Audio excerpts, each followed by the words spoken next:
Pithapuram AE Nookaraju కుటుంబం ఆత్మహత్య కేసులో జరిగిందేంటి? సాదిక్ ఆకృత్యాలే ఈ సామూహిక మరణాలకు కారణమా? ఇది ముమ్మాటికి లవ్ జిహాదేనా? వేరే కారణాలు కూడా ఉన్నాయా? మృతురాలు సౌజన్య, నిందితుడు సాదిక్ ఖాన్ కొన్ని రోజులు సహజీవనం చేశారా?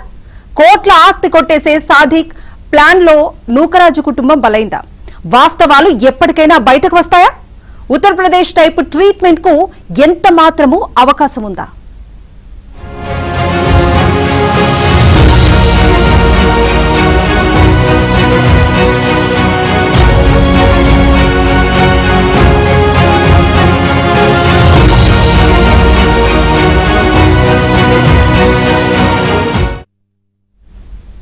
ఒక కుటుంబం మొత్తం ఆత్మహత్య చేసుకోవాల్సిన అగత్యం ఎందుకొచ్చింది?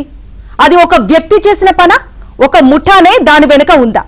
బ్లాక్మెయిల్, హింస తట్టుకోలేకే వాళ్ళు ప్రాణాలు తీసుకున్నారా?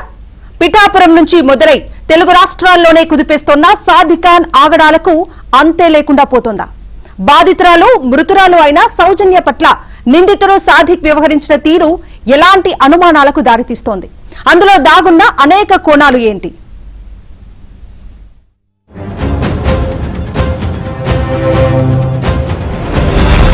ఏ విధమంటే మొత్తం అరబ్ కంట్రీస్లో కూడా అంత టైపుగా ఇంకా ఘోరంగా శిక్షింటే అందరూ ఆత్మ సాధించాయి అని నేను కోరుకుంటున్నాను.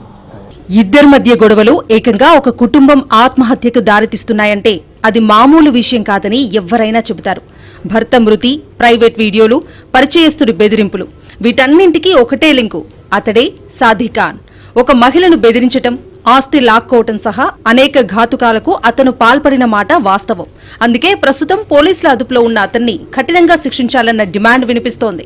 ఏం చెప్తున్నాడంటండి, సాదిక్ ఖాన్ అయినా వచ్చండి వాళ్ళ అమ్మగారిని చాలా టార్చర్ పెట్టేసి తాతయ్య గారి ముందే కొట్టేశారంటండి. అదంతా చూసి అన్నయ్య గారు తట్టుకోలేకండి ఆయనకి ఒంట్లో బాగాలేశారు. హైదరాబాద్ వెళ్ళి మన బుధవారం స్టంట్లు వేయించుకోవాలండి ఏజీలో. అలా వెళ్తామని చెప్పారు కానీ దానివల్ల అలా ఉన్నారనుకున్నాం కానీ మాకు ఈ విషయాలు ఏం తెలియదు సార్. ఆ బాబు చెప్పిన తర్వాత మాకు ఇంత టార్చర్ అనుభవించారా, ఇంత నరకం చూసారా అని మాకు బాధ కలిగిందండి.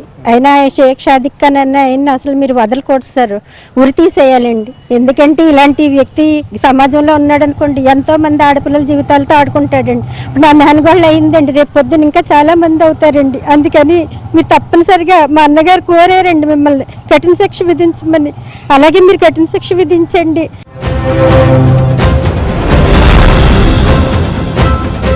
తారీఖున ఆదివారం రోజు రాత్రి 10:30-11:30 మధ్యలో గోదావరి మీద బ్రిడ్జ్ నుంచి ఒక అసిస్టెంట్ ఇంజనీర్ నూకరాజు గారు along with his wife, daughter and grand son నలుగురు సూసైడ్ చేసుకోవడానికి గోదావరిలోకి దూకడం జరిగింది.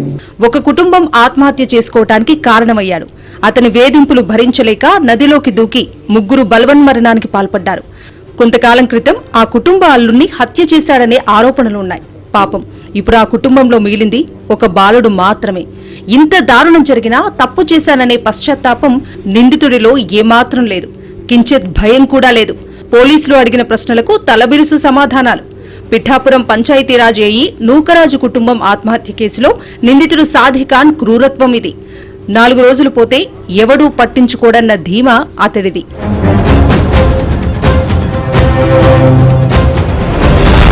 ఈ నెల 16వ తేదీన పిఠాపురం పంచాయతీరాజ్ ఏఈ నూకరాజు, ఆయన భార్య మీనా, కుమార్తె సౌజన్య కలిసి రాజమహేంద్రవరం వద్ద గోదావరి నదిలోకి దూకి ఆత్మహత్యా యత్నానికి పాల్పడ్డారు. ఈ ఘటనలో నాగరాజు, మీనా, సౌజన్య ముగ్గురు నదిలో ప్రాణాలు కోల్పోయారు. అయితే నూకరాజు 10 ఏళ్ల మనవడు సౌజన్య కుమారుడైన రియాన్ష్ కార్తికేయ రెడ్డికి ఈత రావటంతో అతడు గోదావరి ప్రవాహం నుంచి మృత్యుంజయంగా ప్రాణాలతో బయటపడ్డాడు.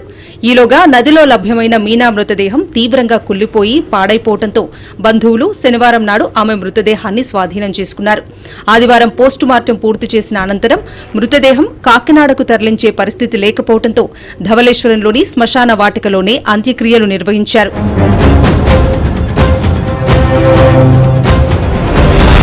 తనకు పరిచయమైన ఒక మహిళను లోబరుచుకునేందుకు సాదిక్ ఖాన్ పెద్ద స్కెచ్చే వేశాడు. సౌజన్య అనే మహిళ తన కుమారుణ్ణి రైఫిల్ షూటింగ్ క్లాసులో చేర్పిస్తే ముందు పిల్లాడికి, తర్వాత వారి కుటుంబానికి అతను దగ్గరయ్యాడు. క్రమంగా సౌజన్యకు ఆమె భర్తను దూరం చేస్తూ ఒక పథకం ప్రకారం తాను దగ్గరయ్యాడు. ఈ క్రమంలోనే సౌజన్య భర్తకు మరణం సంభవించడంతో ఇక ఆమెపై బెదిరింపులు వేధింపులకు దిగాడు. సాదిక్ ఇంతటితో ఆగకుండా కొడుకు రియాన్స్ చదువుతున్న స్కూల్లో కోచ్గా చేరి ఏదైనా తేడా వస్తే బాబును కిడ్నాప్ చేస్తానని బెదిరించాడు. చనిపోవడానికి కూడా వీల్లేకుండా అన్ని మార్గాలను మూసేశాడు. గత్యంతరం లేని పరిస్థితుల్లో 2 సూసైడ్ నోట్స్ రాసిన నూకరాజు కుటుంబం గోదావరిలోకి దూకి ఆత్మహత్య చేసుకుంది.